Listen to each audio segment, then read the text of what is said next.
कार्यक्रमात मी सुचेता गरुडे आपल्या सगळ्यांचं मनापासून स्वागत करते. श्रोतेहो, आज आपण स्वस्थ भारत या कार्यक्रमात ब्रेन स्ट्रोक याविषयी माहिती करून घेणार आहोत. ब्रेन स्ट्रोक नेमका का होतो, त्याची लक्षणं, कारणं काय आहेत आणि तुमच्या मनातल्या सगळ्या प्रश्नांची उत्तरं आज आपण या चर्चेच्या माध्यमातून जाणून घेणार आहोत. या ब्रेन स्ट्रोक विषयी माहिती करून देण्यासाठी आज आपल्याकडे न्यूरोसर्जन डॉक्टर विनायक जोशी हे आलेले आहेत. डॉक्टर विनायक जोशी हे गेली 30 वर्ष या क्षेत्रात कार्यरत आहेत. तर आज आपण त्यांच्याकडून ब्रेन स्ट्रोक याविषयी माहिती करून घेऊया. डॉक्टर विनायक जोशी, आपलं स्वस्थ भारत कार्यक्रमात मी मनापासून स्वागत करते. नमस्कार. नमस्कार. डॉक्टर, ब्रेन स्ट्रोक म्हणजे नेमकं काय? ब्रेन स्ट्रोक सर्वसामान्य लोकांना सुद्धा माहिती आहे. त्याला ते विशेषतः अर्धांगवायूचा झटका, पॅरालिसिस अटॅक या नावांनी ओळखतात. पण हा अचानक होतो, त्यामुळे त्याला स्ट्रोक किंवा इंग्रजीमध्ये सेरिब्रो व्हॅस्क्युलर ऍक्सिडेंट असंच म्हणतात. म्हणजे हा एक प्रकारचा अपघात, अचानक होतो म्हणून तो अपघात, अशा दृष्टीने त्याला ब्रेन स्ट्रोक किंवा सेरिब्रो व्हॅस्क्युलर ऍक्सिडेंट असं म्हणतात. अच्छा. तसं बघायला गेलं तर पॅरालिसिस म्हणजे अर्धांगवायू हा अनेक कारणांनी होतो. काही लोकांना जन्मतःच मेंदूमध्ये काही बिघाड असला तर जन्मतः सुद्धा अर्धांगवायू असू शकतो.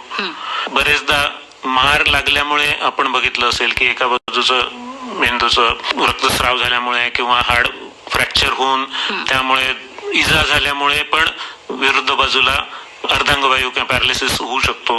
अच्छा. कित्येक इन्फेक्शन्समुळे, जसं ट्युबरक्युलोसिस मुळे पण अर्धांगवायू होऊ शकतो. अशी अर्धांगवायूची अनेक कारणं आहेत. पण अचानक होणारी आणि ब्रेन ट्युमरमुळे पण अर्धांगवायू होऊ शकतो. तर पण या सगळ्यांमध्ये ते कारण आपल्याला कळतं आणि ते साधारणपणे थोडं हळूहळू, म्हणजे ब्रेन ट्युमरमुळे जो होणारा पॅरालिसिस आहे तो सावकाश होतो, हळूहळू होतो. पण हा आपण जो आज विचार करणार आहोत तो ब्रेन स्ट्रोक हा अचानक होतो. अच्छा. तर याची दोन मुख्य कारण आहेत. एक म्हणजे रक्तपुरवठा कमी होणे आणि दुसरा म्हणजे मेंदूच्या रक्तवाहिन्यांना ब्लड प्रेशर, रक्तदाब सहन न होऊन त्या फुटणे आणि रक्ताची गाठ जमा होणे. तर असे दोन वेगवेगळे भाग याच्यामध्ये असतात आणि दोघांचीही जी ट्रीटमेंट आपण म्हणतो, दोघांची औषध योजना ही पूर्णपणे वेगळी असते. अच्छा. कारण रक्त पुरवठा कमी झाला तर आपल्याला रक्त पुरवठा वाढवायचा असतो आणि रक्तस्राव झाला असेल तर आपल्याला तो कमी कसा होईल हे बघायचं असतं. त्यामुळे निदान हे फार आवश्यक असतं. अच्छा.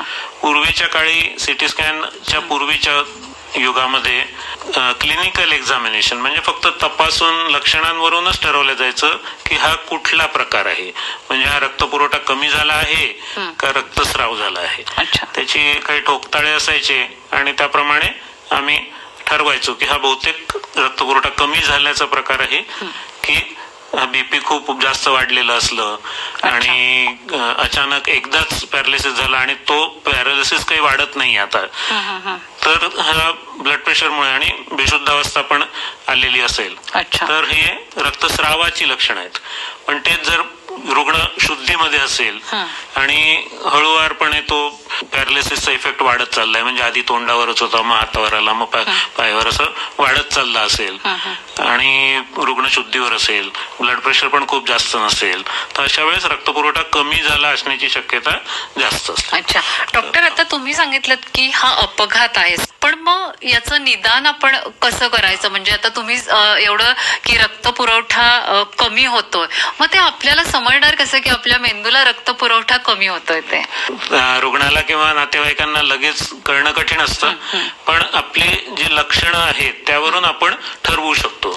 तर आता न्यूरोलॉजिकल सोसायटीने एक कोडवर्ड काढलाय, FAST. तर त्याच्यामध्ये F म्हणजे फेशियल, म्हणजे चेहरा वाकडा होणे, हा एक प्रकार होतो. दुसरा म्हणजे A म्हणजे ऍक्शन्स, म्हणजे हातापायाचे जे हालचाली आहेत त्याच्यामध्ये काहीतरी परिणाम होतो. S म्हणजे स्पीच, म्हणजे बोलण्यामध्ये अडखळायला होतं, शब्द सापडत नाहीत किंवा क्वचित पूर्णच वाचा जाते.